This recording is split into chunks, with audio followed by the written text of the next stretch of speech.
swing, swing, swing, swing. Hi, Mama. Hi everyone, Sabrina here with my 32nd week update with baby number 5. How am I going to start this? Basically, I have not done a lot this week. Okay, I have been wearing my belly band off and on through the week. I have been walking a lot more. I'm trying to hit 6,000, 7,000 steps a day. Some days I'm happy if I hit 5. This week though, I will say Friday, well, I caught a cold earlier on in the week, and Friday was just really bad with my cold. It was oh man, literally I was walking around all day with tissues stuffed in my nose. I did not sleep at all from Thursday to Friday night. Like, I was up all night. I had gotten up a couple of times. One time I went to make myself some tea to hopefully help put myself to sleep because I couldn't breathe. I literally had all my pillows stuffed in all sorts of places just to try and alleviate the problem, because my biggest issue when I have a cold is that my nose, if I cannot breathe through my nose during the night, I can't sleep. Breathing through my mouth, it's like the worst thing. For me to have to breathe through my mouth at night is just, I can't handle it. So I had a very rough night. Wednesday to Thursday, the air was really dry. So sometime during the night on Wednesday, Thursday, early Thursday morning, I think probably about 4 or 5 in the morning, I got up because my throat, like, I was having a hard time with breathing and my throat was dry. So I went and I got a cloth, because this is something I tend to do a lot. Like, we go to hotels, because I find that hotel air is very dry in a lot of places. And I will make the cloth damp, and then I will place it over my head and have it just so that the very edge of it comes out over my nose, so I'm breathing in some of the moisture from the cloth. Problem is, usually once I get to that point, I have already got the cold as already set in. So Thursday morning I woke up, and sure enough, all day sneezing, runny nose, just, yeah, it was horrible. You can probably hear my voice. My nose is still kind of plugged off and on. So yeah, I was just, Thursday was bad, and then Thursday night I did not sleep. So Friday morning I get up because my daughter also started. Started a day after mine. She was having issues sleeping, and she figured it was the stuffy air. I think she has the same issues I do. None of the other kids have got it. My husband hasn't caught it. So, I mean, it could be allergies, but it feels too much like a cold to be allergies. We don't have any achy joints. We don't have any issues with, I have issues eating, because if I can't breathe while I'm eating, I'm like, it's hard to eat. But yeah, it's just a frustrating thing. And then when you have a cold when you're pregnant, apparently you're not supposed to be able to take anything. Everything is, no, don't take while pregnant, don't take while pregnant, don't take while pregnant. So I make a lot of my own home remedies. One of the things that I've been doing is drinking bone broth. I will cook it on the stove, warm it up, boil, whatever. Lots of salt, because it tastes really bad if it doesn't have enough salt in it, in my opinion.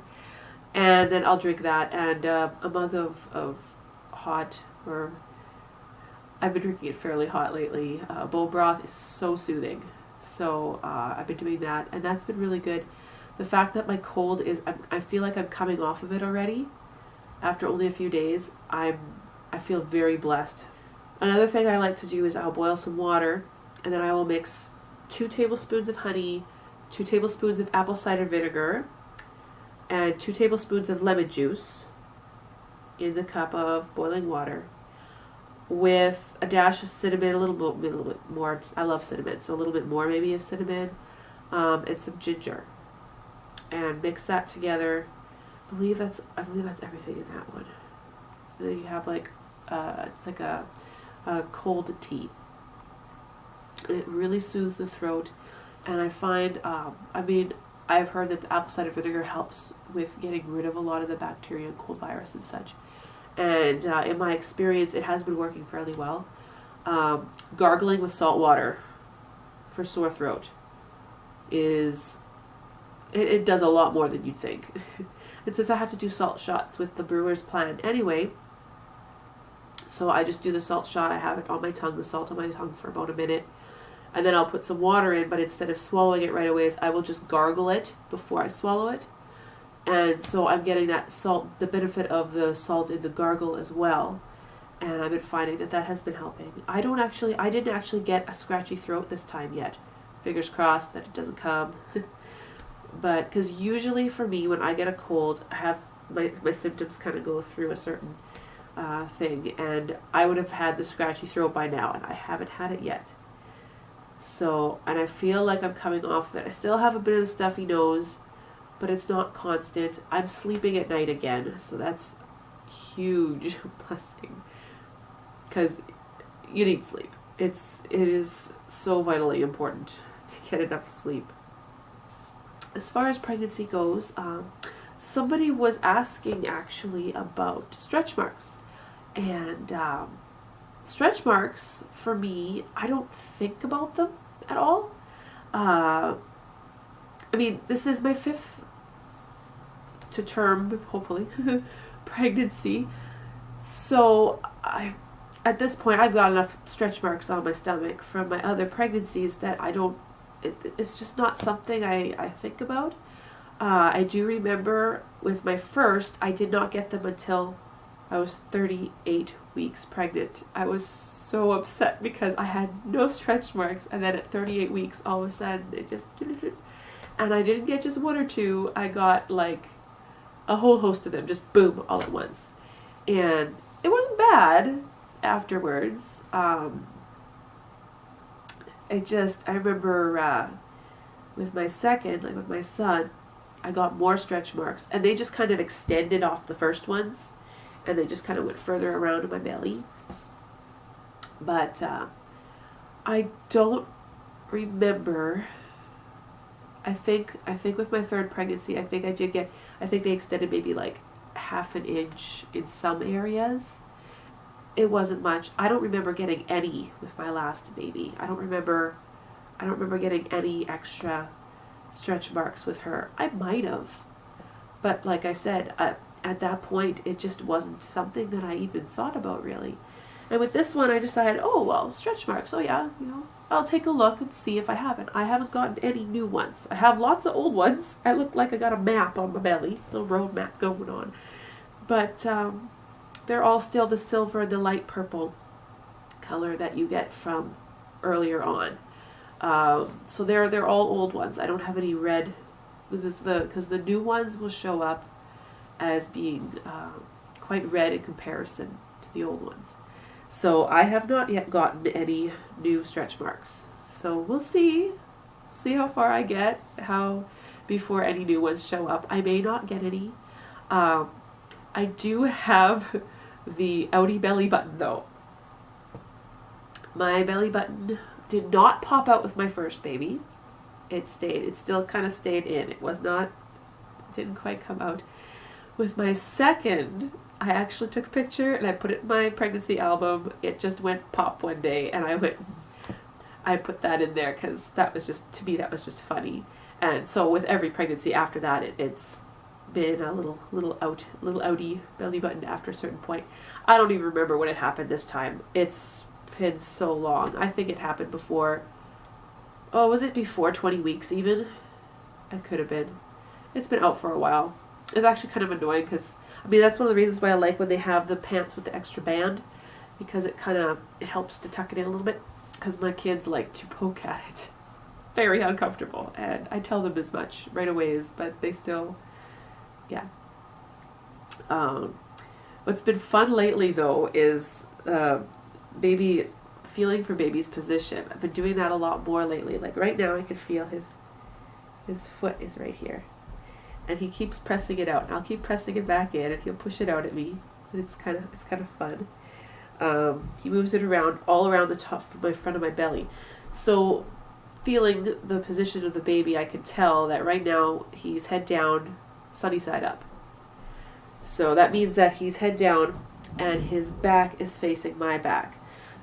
Quite often I have felt most of the movements have been over here up until recently. This week they've kind of shifted over where they're now over here more and a little bit more over here.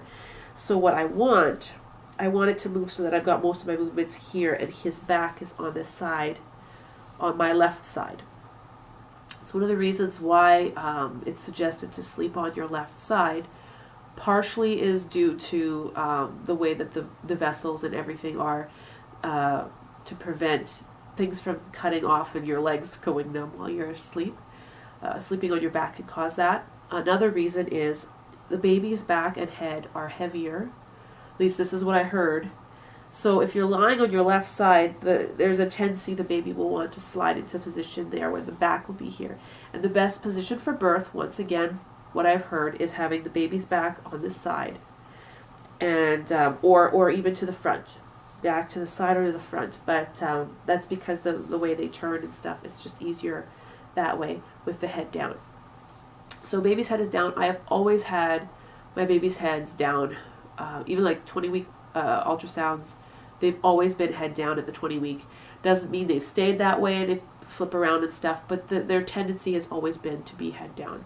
This baby is not going to be engaged, I don't think, for a while yet. My last pregnancy, actually, my daughter, I did not feel her engage until I was like right in the throes of labor. I'm sure she was probably, but she was still like spinning around in there. I remember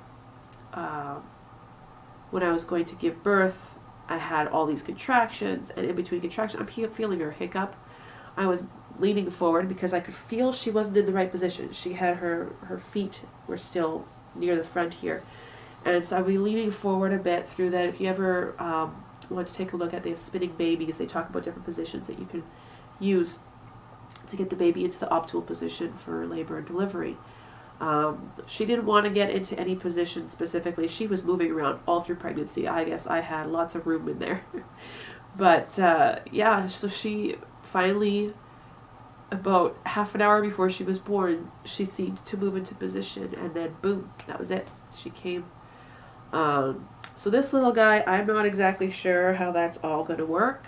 We'll see. But right now, his feet are in the front here. His bum, I can find it if I really feel for it. But his head is definitely down. And I'm pretty sure that his back is to my back right now, just because of where his legs and his feet have a tendency to be. It's actually a funny thing. We went to the museum today. They have a special thing that they do at the museum on Labor Day weekend. And they have presentations and stuff there. And so we went, and one of the ladies that I know from my church, and she saw me there, and she was like, "Aren't you going to go to the hospital yet?" she said. I'm like, "No, not yet. This would be too early right now. I got another 2 months." And she's like, "You've got another 2 months? Oh, I hope your due date is wrong," she says. I'm like, "No, it's not wrong." I know it's not wrong. Just thinking about labor and delivery is just, it's coming. It's coming. And I got 2 months. 2 months to finish everything. 2 months to finish getting everything ready. I have cleared out a little bit more of this dresser here. Excuse me. I have so many clothes in here. But again, I have I'm pretty sure some of the stuff in there is 3 to 6 months. I have to go over it again, because I thought I had everything sorted by size, and I was given some stuff by other people that was, they said was sorted by size. And some of the stuff as I was putting it in there, it seemed a bit big for newborn in 0 to 3 months. So I have to take a quick look. And then I got some more stuff I haven't even sorted through yet. I'm going to be putting a whole bunch of stuff on our area for the free giveaway stuff, because I'm sure there are lots of other people that need baby clothes. And yeah, because oh my goodness, I have plenty now. I am not lacking for anything. I'm feeling very blessed in that the only thing that I need to purchase for the baby, and I don't even need it yet, because I won't need it until he's like at least a month old, maybe older, is a crib mattress. It's the only thing that I could think of that I would need to buy, and that's because I have one crib mattress for the crib, and I have one for the toddler bed, which my 2.5-year-old is using, and the one crib mattress is pretty shredded up. So I fixed it with duct tape. There's my good old red green coming out here. But yeah, it needs to be replaced. It is in rough shape, and it's functioning okay, but it is in rough shape. I mean, the fact that it has been, I got it used. Yes, I got it used, and it has been through 4 of my kids now, in like constant use. Literally, we went crib to toddler bed, to crib for the next baby, to toddler bed, to crib for the next baby. So it has been used for almost 9 years solid in my house. Never mind whoever had it before.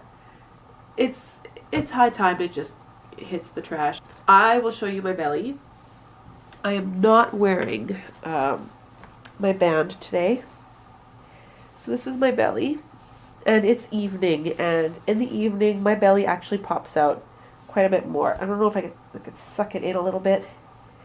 So yeah, this is sucking it in, and then this is releasing it.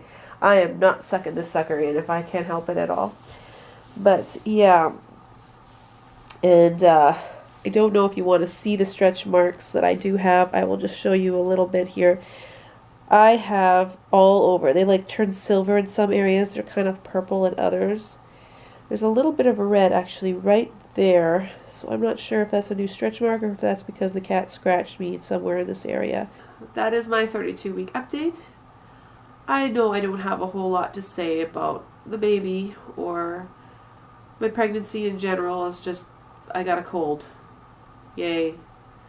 I do have to say though, having moved to putting 2 pillows between my legs versus just the one, I can get out of bed and up out of bed and walking around again right away. It is such a difference from before. I was using just 1 pillow between my knees when I slept, and I would get up out of bed and it would literally take me forever because my back pain was such that I was like hobbling out of the room, and we have a step out of our bedroom, so it made it really difficult. But now with having the 2 pillows, it's almost like I didn't sleep. I just kind of lay down and got back up and moved. So that's been really good. Thank you very much for watching, and I hope you have a very blessed week.